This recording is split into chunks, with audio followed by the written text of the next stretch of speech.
বিগত স্বৈরাচারের দুষ্কর্মের বিচার এই বাংলার মাটিতে হতেই হবে।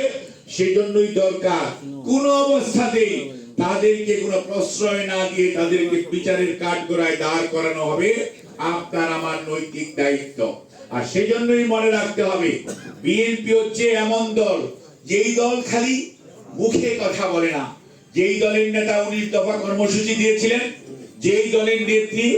2017-তে ভিশন 2030 দিয়েছিলেন, যেই দলের নেতা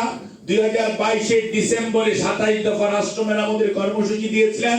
যেই দলের নেতা পরবর্তীতে সকল রাজনৈতিক নেতৃবৃন্দকে নিয়ে 31 দফা রাষ্ট্র মেরামতের কর্মসূচি দিয়েছেন 2023-এর জুলাই মাসে।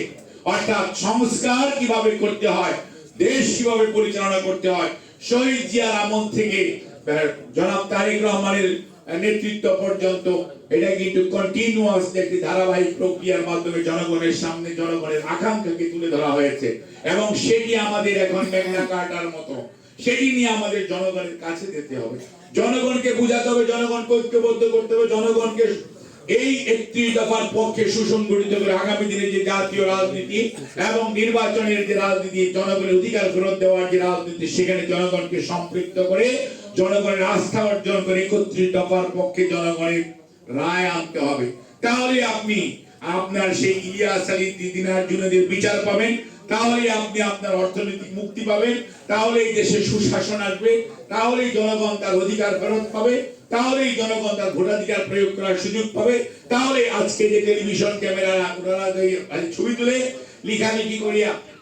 লেখালেখি করে তার যে স্বাধীনতা সেটা পাবে এবং মানবাধিকার যেটি সেটা মুক্ত হবে এবং সত্যিকার অর্থে একটি সুশাসন প্রতিষ্ঠিত হবে। কাজে আমরা যারা এখানে বিএনপির সৈনিক, আমরা শহীদ জিয়ার সৈনিক এবং খালেদা জিয়ার সৈনিক, আমাদের নেতা জনাব তারেক রহমান, আপনাদের এখানে আপনাদের নেতৃবৃন্দ বসে আছেন, আপনারা সবাই নেতা, এখানে কোনো কর্মী নাই। কাজে মনে রাখতে হবে জেলা মহানগর পর্যায়ে, ওয়ার্ড পর্যায়ে আপনারা 31 দফা নিয়ে আমাদের নেতা যেমন বলেছেন